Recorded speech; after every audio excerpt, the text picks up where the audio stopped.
No vaping. But okay, I lied. Damn it.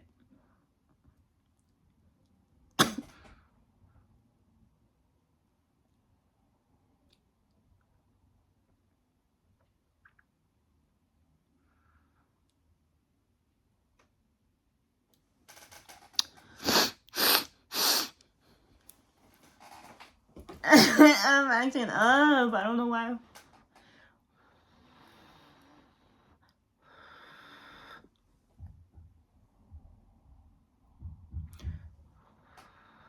Thank you, Lord.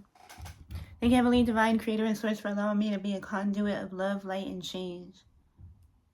Can we please just get like some quick energies for this collective, please? Ace of Cups. Thank you, Heavenly Divine Creator and Source, for allowing me to be a conduit. I just want to get some messages for today. Can we see what's happening, please?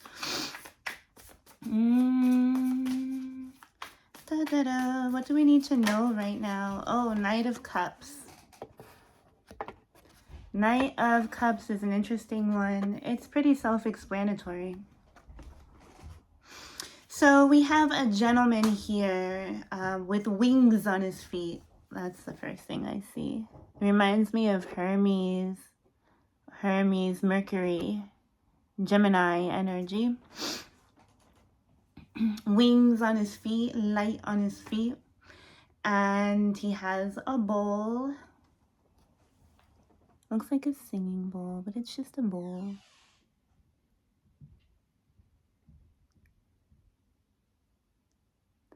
And what we have here also is a love note. A love letter, it looks like. We have grapes. We have wine. And we have a galloping and prancing horse in the background. It looks like there's energy either coming from him or the horse itself. Oh no, it's coming from him. He's radiating purity with the white horse in the background. But plenty of passion with that love note, but it's sealed. And a red rug to match. And it looks like we're in a water beach setting. So definitely emotional, but grounded as he's sitting on a four-legged stool.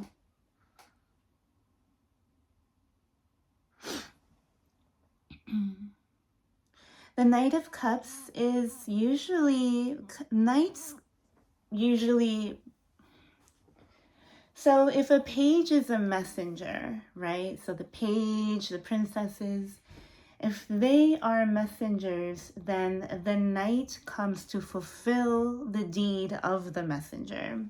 So where the page comes to bring the alert, or the page comes to sound off something, or to show the beginnings of something, or the very foundation, the knight seeks to bring it through, or to bring it into fulfillment, or to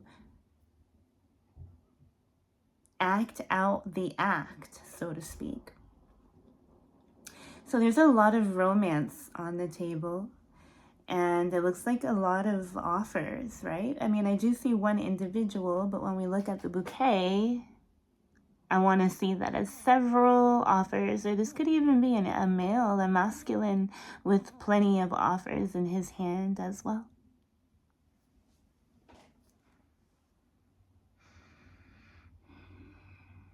I mean, underneath it all, he's very charming, sweet, laid back, stylish, has a sense of class, but there's definitely a bad boy attitude in the sense, like, look at his arm of tattoos.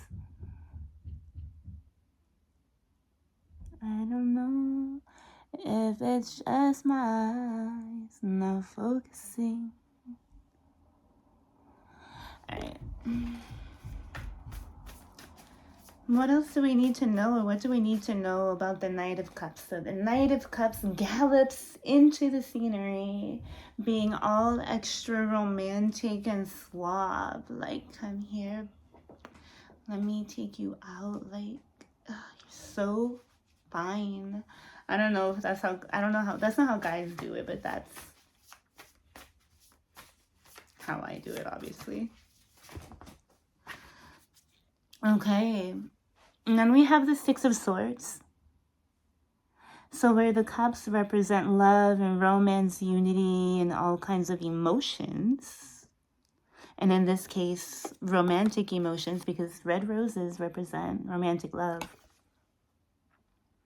So, you know, y'all know I do hair. So the Six of Swords is a card of communication. Swords is mental, it's air element.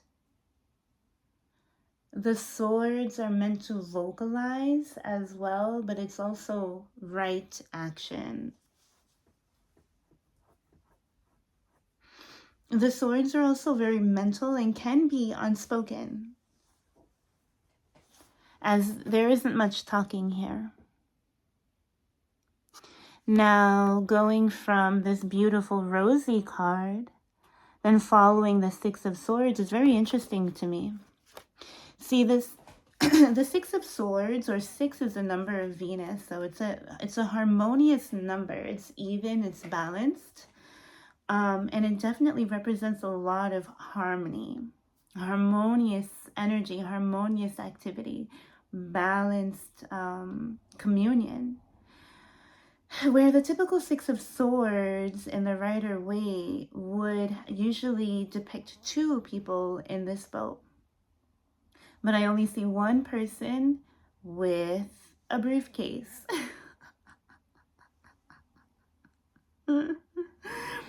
And we're traversing tumultuous waters.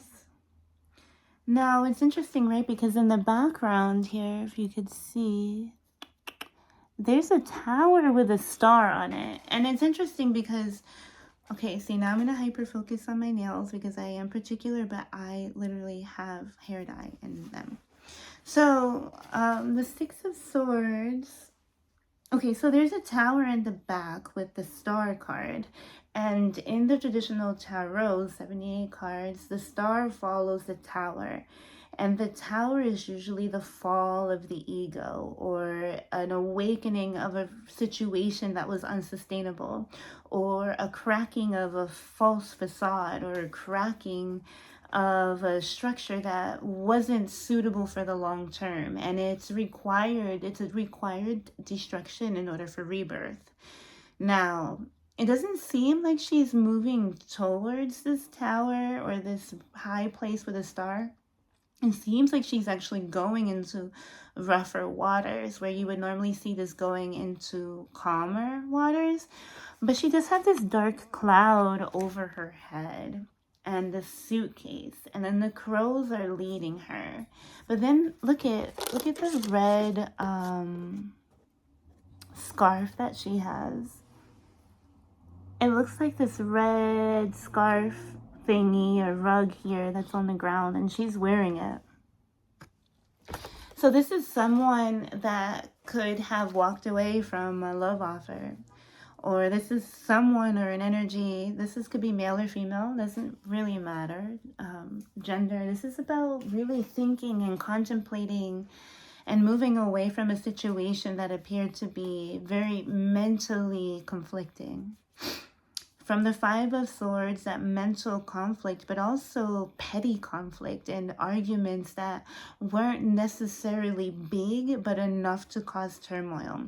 And in the Six of Swords, we're seeking peace. We're seeking peace of mind. We're seeking quietness away from the crazy, erratic energy that we find ourselves in, especially in communicative situations that involve others with the Six of Swords. So this is communication with others. And going from conflict, disagreement, petty arguments, petty upheavals, petty attacks, petty exchanges, and just, well, and you know what, with the Knight of Cups, there's a lot of emotions here. And with all of this water, I mean, there's emotions here.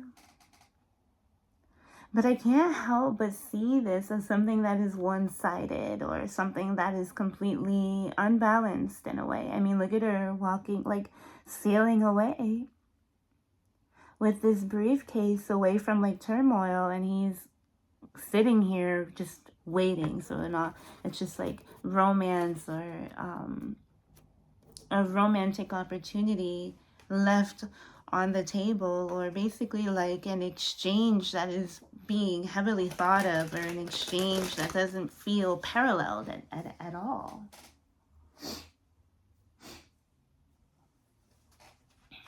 What do we need to know about the Knight of Cups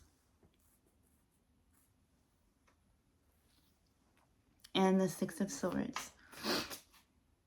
Are these two different people? Is this the same person?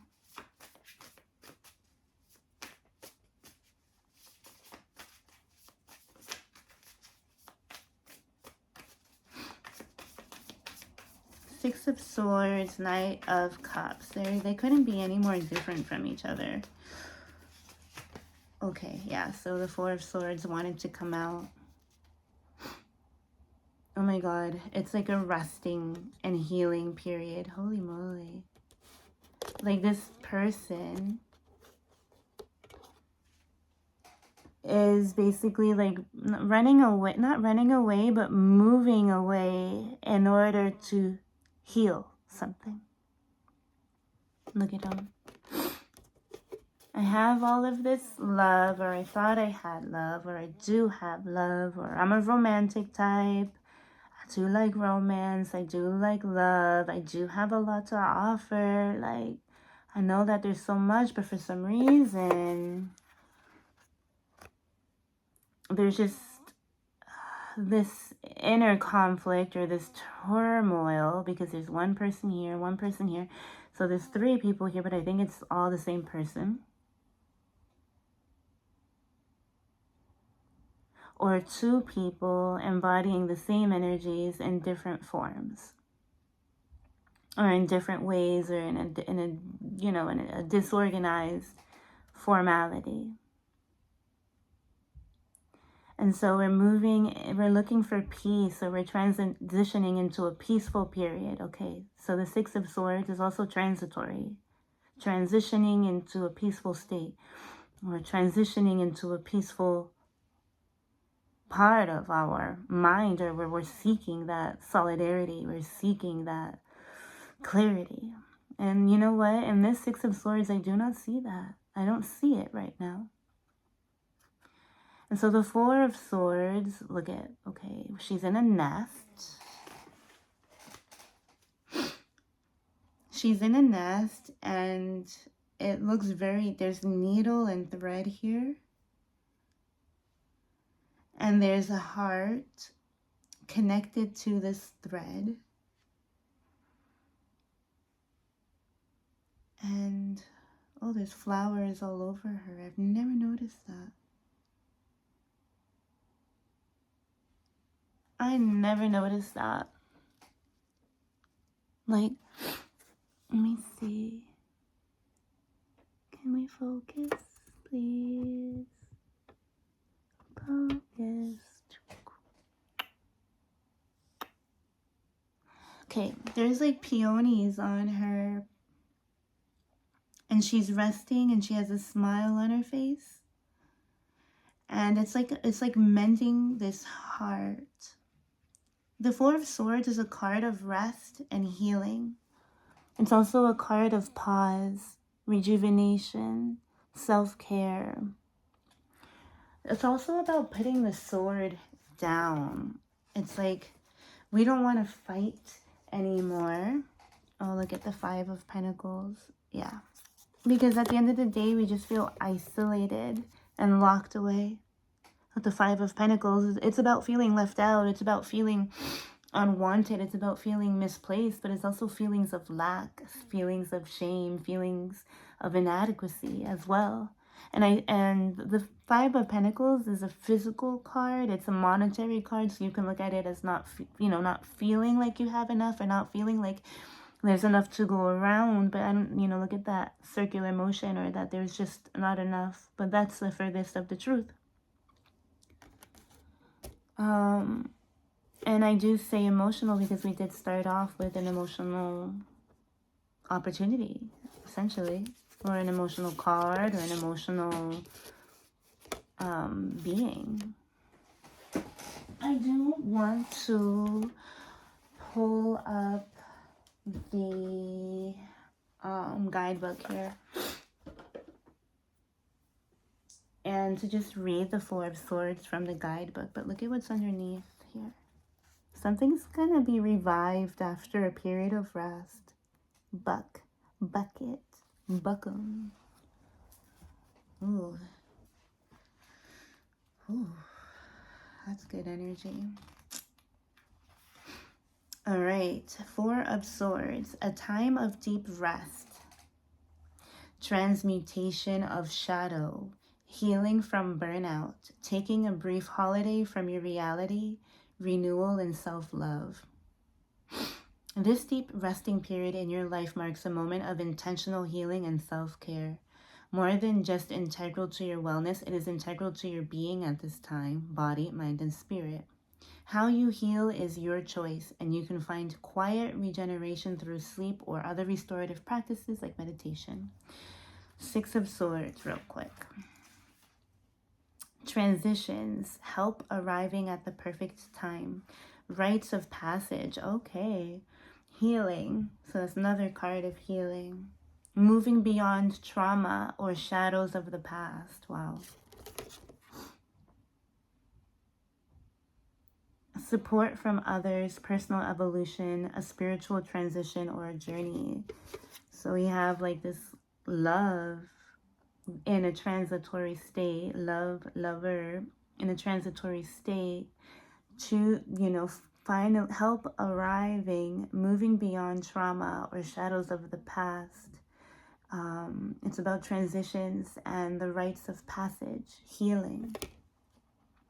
Moving right into the Four of Swords, where we could actually finally put our heart down for a minute. It's about coming to a place where we could actually lay our hearts to rest. Wow. Lay our heart to rest in a way where we could allow it to breathe, because it's like coming from a point or a place of fighting constantly, where the heart felt like it always had to be self-protective or protect itself, or just always in situations that were uncomfortable and, quite honestly, mentally exhausting, mentally as well as emotionally, just kind of continuously leading us back to this low self-esteem or this low sense of self-worth. With the Five of Pentacles, we have financial or health difficulties, feeling left out or ostracized, worrying about your security, a chance to clear blockages. So we have a scarcity mind as well, and feeling helpless, victimhood, inability to move ahead. So I think this is what we're moving away from totally. It's time to squarely address any feelings about safety and security that you worried about your well-being, that have you worried about your well-being. It's time to squarely address any feelings about safety and security that have you worried about your well-being.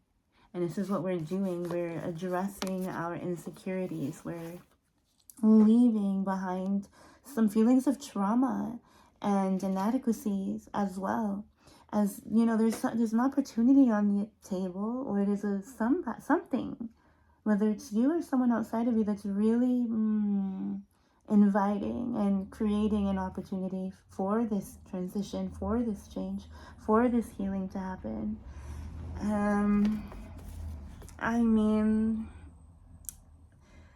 The five energy is still in there, which is about change. And change comes with, again, that destruction, or the destruction of the false tower, or the false ego, or the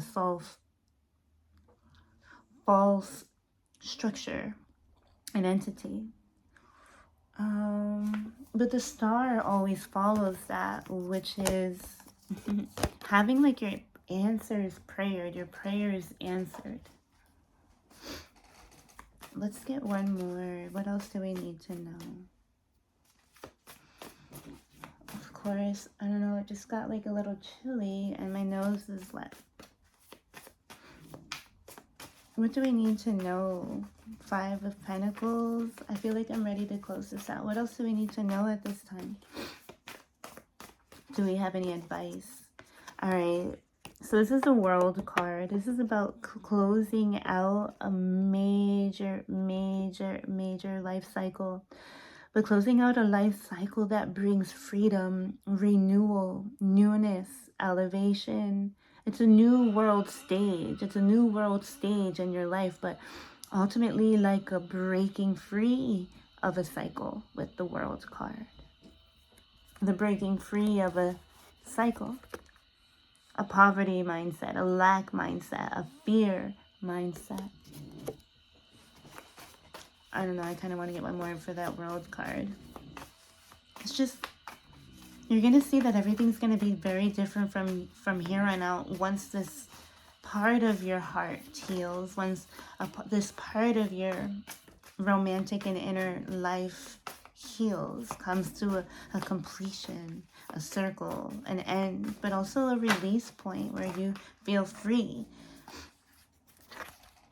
I don't know, that popped out. It's too many. I'm not going to take them all. I mean, oh, look. The Tower card, remember? Oh, wow. This is a major awakening facilitated through a romantic connection, a twin flame, a soulmate. What's in between that? Standing guard. Wait, what's this? Oh, this reminds me of the star card. Oh my god, but look at all the stars. And this is 3 of Cups. It's about reunion, coming together, celebration, rejoicing, sharing in one another, friendship, kinship. But I mean, there's a lot of strength here.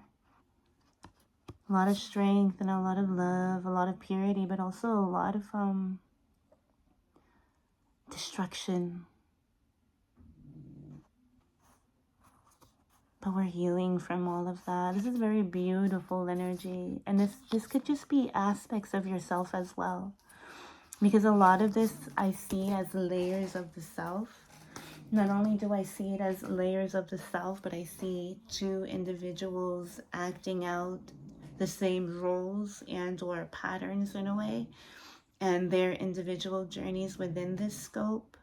But also I see 2 dynamics working together, but on completely different levels and scopes at the same time, like completely with different viewpoints, or one holding space while the other heals, and healing while the other holds space, and kind of like how that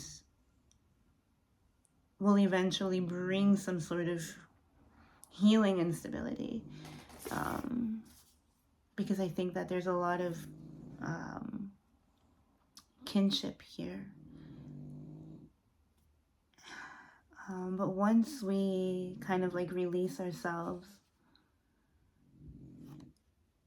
from the battle wounds of the past and kind of like understand that we don't have to be alone and stand guard at all times. I mean, shocking realizations come into play. And a lot of lifelong cycles come to an end.